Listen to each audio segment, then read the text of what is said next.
ladies, who are the incoming guests. We're going to talk now about Eion. Eion Dreadless Ras.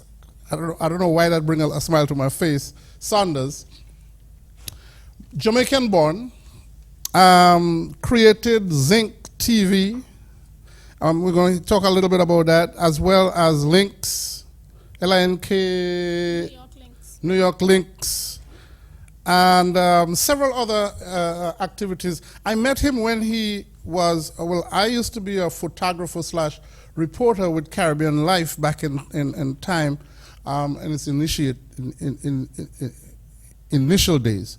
And so Eion, I was kind of a quiet and in the background, had very little to say, but very powerful because the young lady who was responsible for putting that paper together, used to walk him like a dog and hardly ever paid him. But anyway, that's another argument for another day.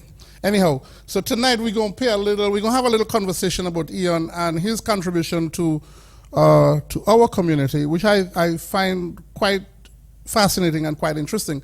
At his one of the reception after his passing, I had the opportunity to speak, and I have to acknowledge Sharon Gordon, who is not here, who is supposed to be here, but other pressing matters took her away from making this event tonight. And so kudos to you, Sharon, and Godspeed, and let's walk, as I say, walk good, and let good spirit walk with you all the time. Sitting with me now is, starting from my very far right, your left would be my right, is a unique, beautiful, sensuous, sexy, attractive. Okay, she say all right. Miss Cashel Campbell is here. Next to her is another beautiful, attractive, intelligent, very, very, very particular kind of a individual, proper energy. You got to come right with this lady every time. Miss Donna Mason is here. How you doing? Greetings. And a former classmate of mine, a former graduate of your college, a former, she's no, well, let me go for the big thing, because she's no ordinary, citizen no more, because she's no, I have to call her lieutenant governor. She's no ordinary, like, I made a mistake when she walked in with her brother and called her the president. I said, well, aren't you the president? She said, no, man, higher than that. What you talk about? Higher than that. Me are the lieutenant governor, see it. She is with the Kiwanis Club of Jamaica. Let me read the card so I don't go saying the wrong thing. Miss Nodia Chambers, and you're going to correct me, I always say Nodia, but I think it's a different way you say it. Lieutenant Governor between 2012 and 2013, Queens East Division, and she's the distinguished past president of Rosedale and Laurelton, and today she's the Lieutenant Governor of the Kiwanis Club, Miss Nodia Chambers. Absolutely. Greetings, everybody. Eion Sanders. Eion Sanders.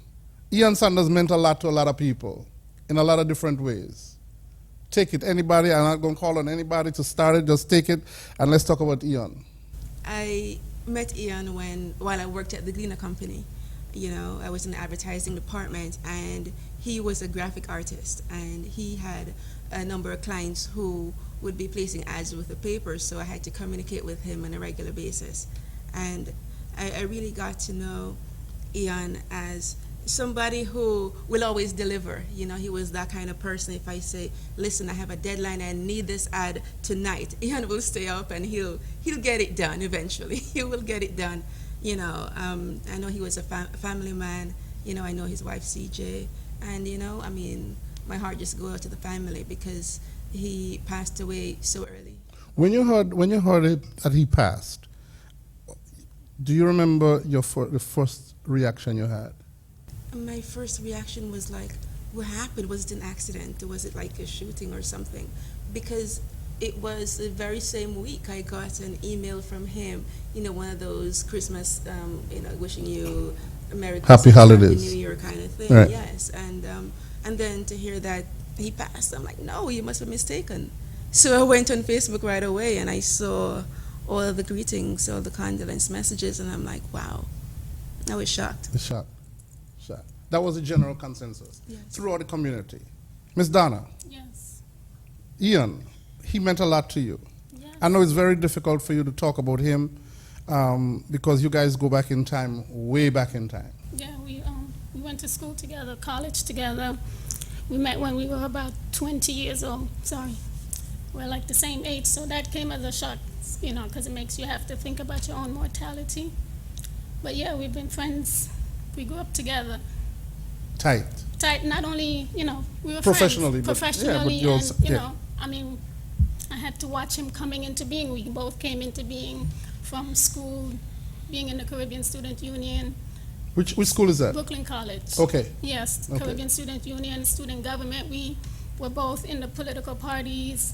I mean, we made our next step together. We took journalism classes together, photography classes. I mean, we were hangout buddies. We moved to Caribbean Life together.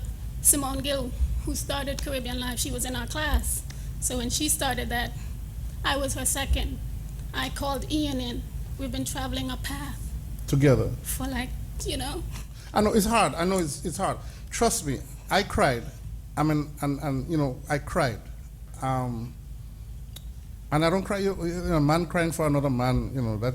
Because for me, Eion is a young person.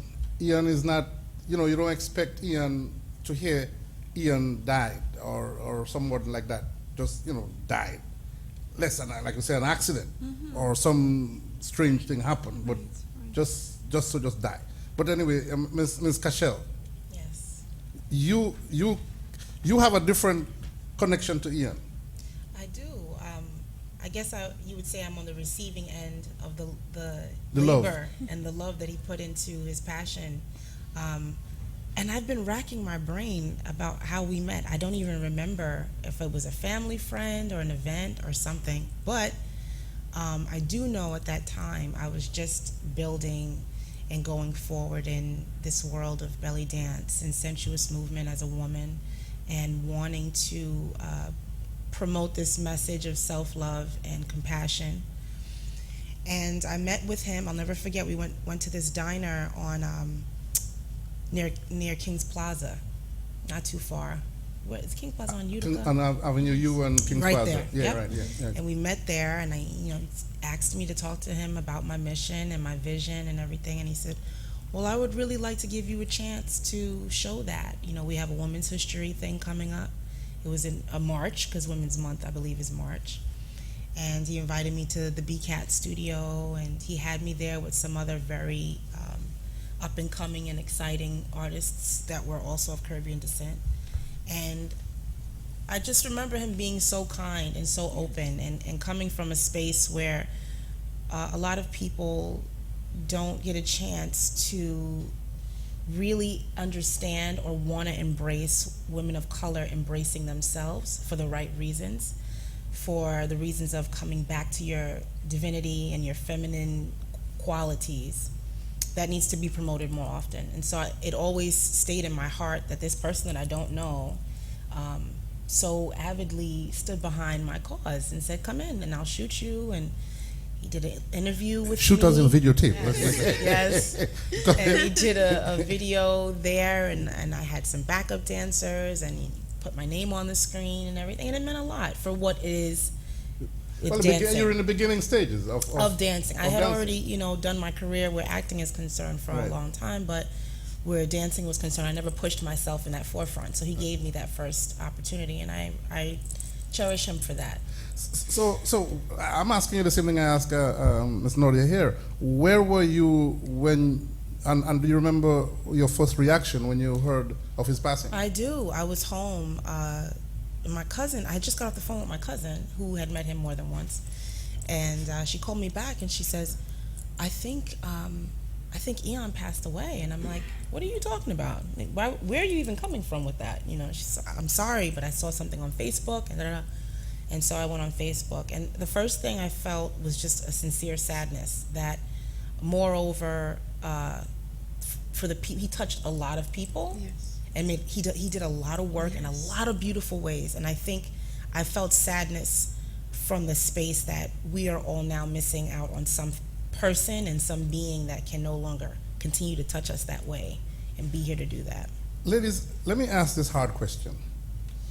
Eion's death has resonated through a lot of us who are in this field of public service. I call it public service. Whether you're performing, you're writing, you are an organization. You know, we're in this public service area of our communities. Is there anything that you would say to those who are watching as you go along that journey and that path of giving of yourself to the community? What would you say to someone like Eion or the new Eion who's coming in that you have learned in your time of giving of yourself that that person needs to know? I will definitely say that his entrepreneurism, his boldness, his passion has definitely inspired me to move forward. I think that the closer that you draw to your creative nature is the closer that you draw to the godlike person that's in you. And when you get to that space, it's all about helping other people and impacting them in a positive way.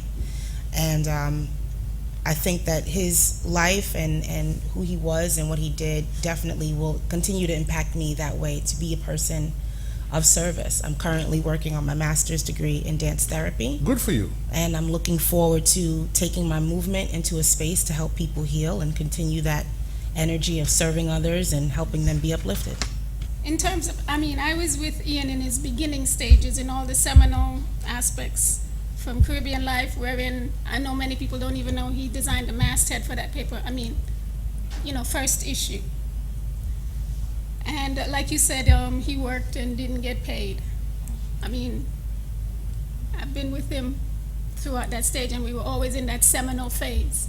You're building and you're giving your energy. So for the people coming up to have respect, now we're making Eion, in his death now, we're recognizing what he's done, but he was struggling to do what he was doing every day. And most times, you would organize a story and do a piece on someone, but there was no remuneration. Now everyone is willing to come forward and take care of his family. He could have taken care of his family. From the beginning. From the beginning. Had he gotten if paid. his respect, right. I like to say paid. You see, because when you get paid, yeah, I understand the respect, and I'm not knocking the respect aspect, but a lot of folk, I'll use me. Well, John Crow, I see you on TV, so I know you're rich. Or John Crow, I read your story, so I know you're making money. Or I see your name on this, that, and the third, so I know, but the people who are asking us, all of us included, I'm not leaving you out, are never willing to say, well, I know I can't pay you the $5,000 that you deserve, but here's $5. Ms. Nudia. See, the thing about passion, when you do things that you're passionate about, you don't care about the money. You do this because you want to do it from the heart. Yes, and I do understand. Excuse me. But listen, if this is your job, then I understand that if this is a service you're providing as a living, then clearly you need to get paid. But I think that Eion was just so passionate about his craft and what he did. He didn't really care. No, Miss Nadia. No. We were trained journalists. He constantly moved from one aspect of journalism to the other, following in his passion and hoping to get paid. In the end, he was moving to something else because he needed to get to reality. I had to leave, in a sense. I traveled with this man along, but I couldn't stay because, we're breaking. We're doing big things for people, but we're never getting compensated. So that wasn't. I'm a journalist also. I've been doing it all along, but I had to move to something else. I respect people who stay, but I have children who like to eat. you see, but then you have different people have different roles in life, and his passion was that kind of service, doing what he had to do. Right? No, but then here's the question. In that case, you needed to have somebody in the background. No. You see, and that is why kind of business aspect. Yeah, but it wasn't that big a business. He was the business. That is why I asked the question, because for the incoming the incoming service provider. Yes. You see, Yes. and you see, okay, we're at so and so event and Beyonce is there, or we went to so and so, you know, the consulate and the prime minister is there, or we went to so and so and you danced at so and so event, and let me just acknowledge Ms. Cashel on this, because we've had to interact a little bit on a few things, and one of the things that I'm very, very much, and I'm saying this to you now, I ain't waiting until you're dead, to say to you that I'm very, very proud of the fact that you presented, and that is what I'm learning to do now.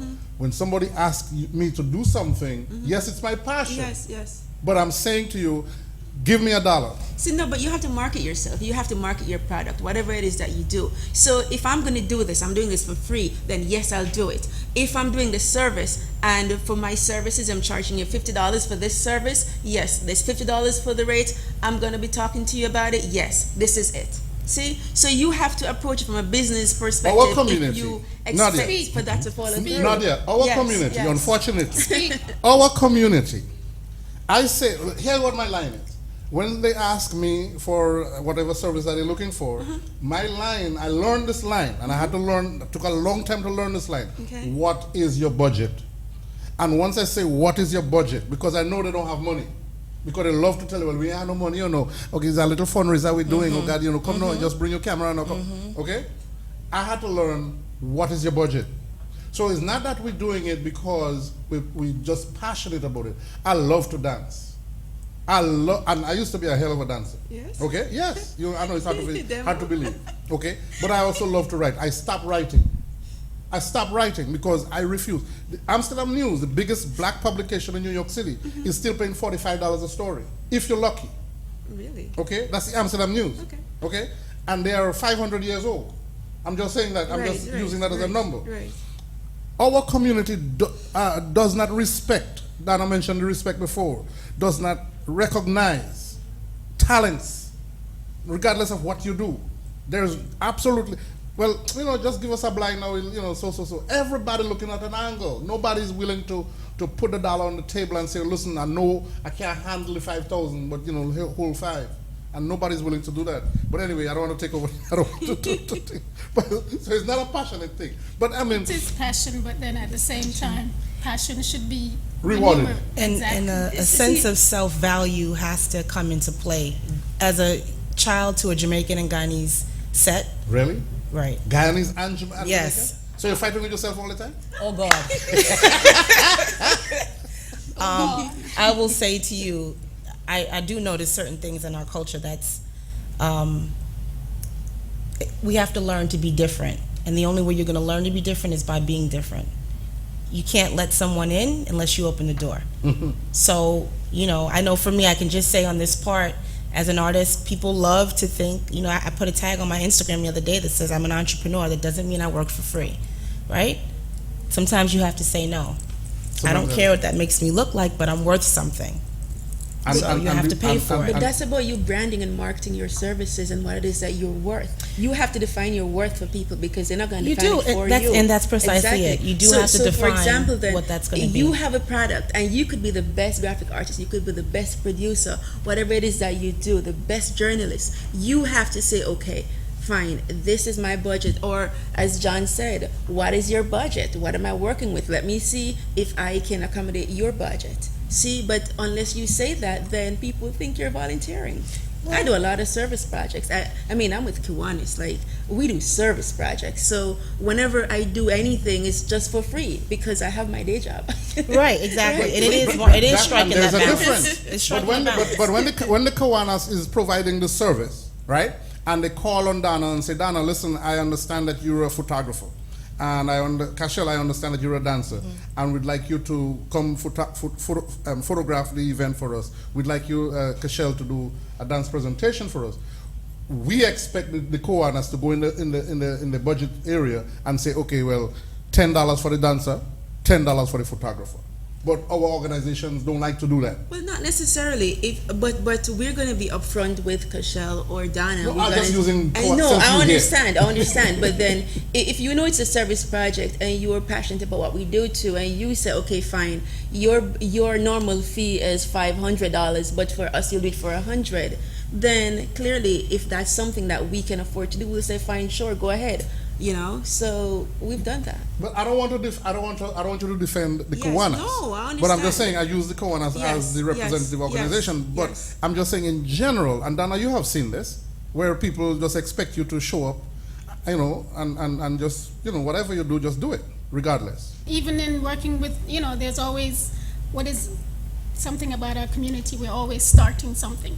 Everyone is always starting something. So even there are newspapers that pop up and, you know, you're in the beginning stages. But I mean, as a journalist, you're writing, but you're also selling ads to feed yourself. Right. You Yeah. know, you're never able to just do your craft. I got fired from a newspaper because I was doing too much pictures and I was not selling enough ads. But I said, well, I got hired as a reporter, photographer, not as a ad salesperson. You know, and the people, the proprietors didn't too like how I responded, so I got fired from that paper. Wow. My story. You didn't ask me the question where I was when I found out. I mean, this is a person who picks up the phone every time you call. I mean, you can always count on him answering the phone. To know that he's not going to be there, I mean, I can't tell you how this has hit me I mean, I'm still thinking, damn, Ian, you could have hang on. I'm still kind of mad at him. That's my stage I am in now. You know, mad at him for going, you know. You know, I don't know. I mean, he was a good friend. He's, you know, from 20 to 47, we've been hanging out and doing stories in every seminal stage. When he's moving from writing to graphics, we're still working together. He's designing flyers when I'm working in community development. Moved to TV, we're there. When he did the next stage for CIN, it is my home that we did the pilot to promote to CIN to get that show. I mean, we have moved along the way from 20 years old until this point. And I've never mourned before. And this has hit me in a way that nothing else has. My children actually had to watch me cry, and big girls don't cry. You know? Yes, big girls cry. Crying is healing. I know. I mean, I learned that crying is healing. It's good to cry. I've been crying. I forget. There's something else that made me cry the other day again. I'm like, you know, Junker, you need to stop this because, you know, getting to be a habit now. Can't be crying so all the time. But crying is healing. It's good But to cry. He was a friend, you know. He was that, and I cannot say that I feel your pain. That's not even possible to say I feel your pain, but I feel you, and I hear you, and I know you did not. None of the other two ladies here, you were not as close to him, in terms of Donna, and I would even say myself, even though we were not day to day as you were. Right. But I remember I mentioned it at the wake when he started out. You know, he came to me one time. He saw me. I think when they opened up, when they opened up this museum, and I shall remain nameless for the time being. And he said, you know, I'm trying to do what you're doing. You know, and I said, well, there's a lot of stories out there to write, and just go for it. And you know, not that he needed my, you know, blessing, but I felt quite honored and quite special that he would even think of asking me for advice and as to what to do and how to go about doing it. You know? That's the kind of humility and genuinely honest kind of person that he was, you know. I got closer to the family through Sharon, you know, and my relationship with the Gleaner. And, you know, so I got CJ and the children. And basically, I just know that, I mean, he was really a good man, and he always found time for family, in spite of, you know, him not being that great businessman in terms of pulling in that revenue right there. But he did it from the heart, and he enjoyed it, I'm sure of it. Mm-hmm. I just want to say my prayers and many blessings to his family and his friends and all the people that worked with him and for him. And I also want to say I'm very thankful for Eion Saunders for shedding light on Caribbean life, sports, politics, you know, anything having to do with Caribbean culture. Us New York Caribbeans as well, you know. I appreciate his energy for that, and he will be missed for sure. Yes. Donna, how many children he had? Three girls, and when he met CJ, she had one, so 4 girls. 4 children. Those of you who watching, you probably never met him, and unfortunately you will never meet him, but his work stands for his work is there and speaks for itself.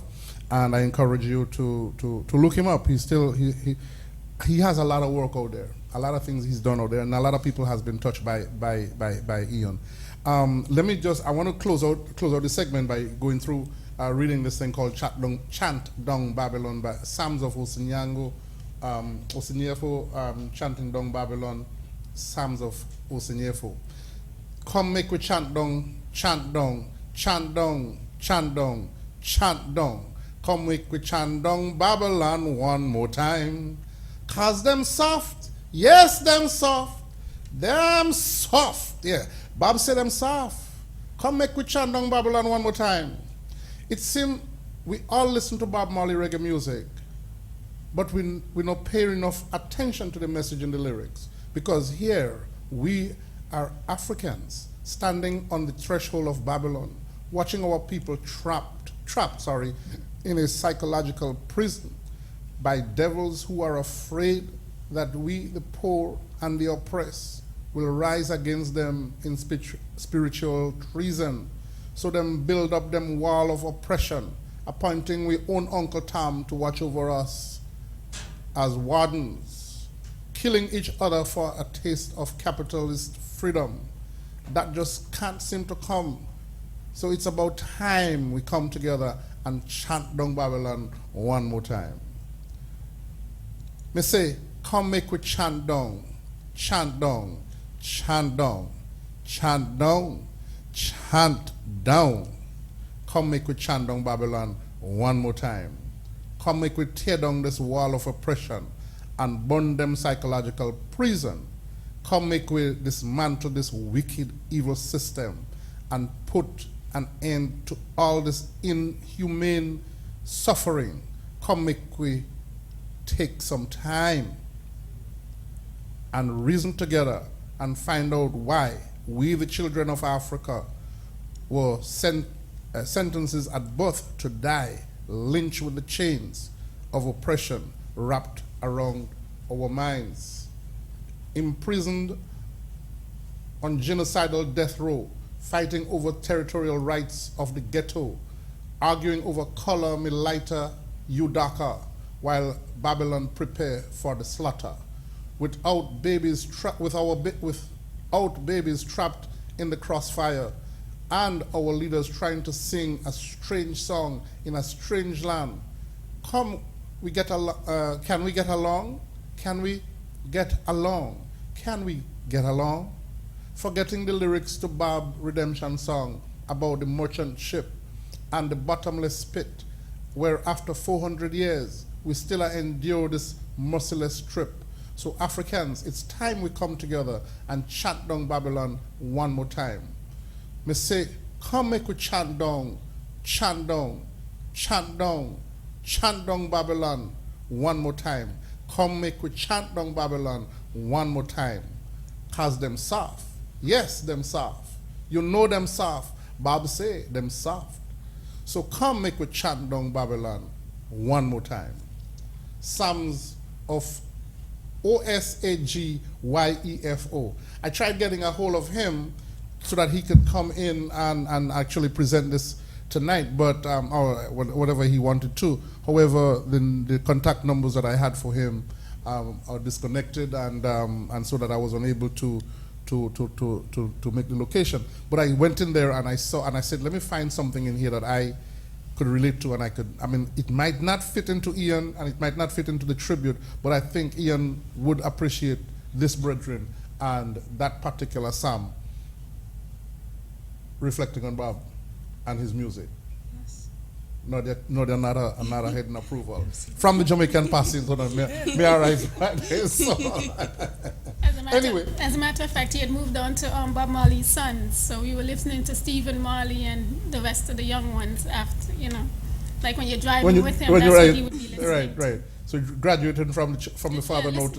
Discovering the children, because he would be interviewing them, There you go. Absolutely. And that is, and just as a way of pointing this out, what we do, and I have to say this, as community servants, what we do, unfortunately, enough people don't recognize it, don't know it, do not respect it. The doctor is a doctor, and you invite the doctor to your event. You're not going to ask the doctor to walk with a stethoscope, but you'll invite me to your event and expect me to have a camera with me, and I'm taking pictures. No, I didn't come to work. I came to party. But John, how come you didn't come on the camera? Well, I'm not working. That's what I do. That's what I do for a living. Huh? You know, but the doctor comes and he you know, has a good social time. He ain't come there to work, so he ain't have his equipment, doctor equipment with him. But we expect those of us in this area and this arena to always be on the job, no matter what.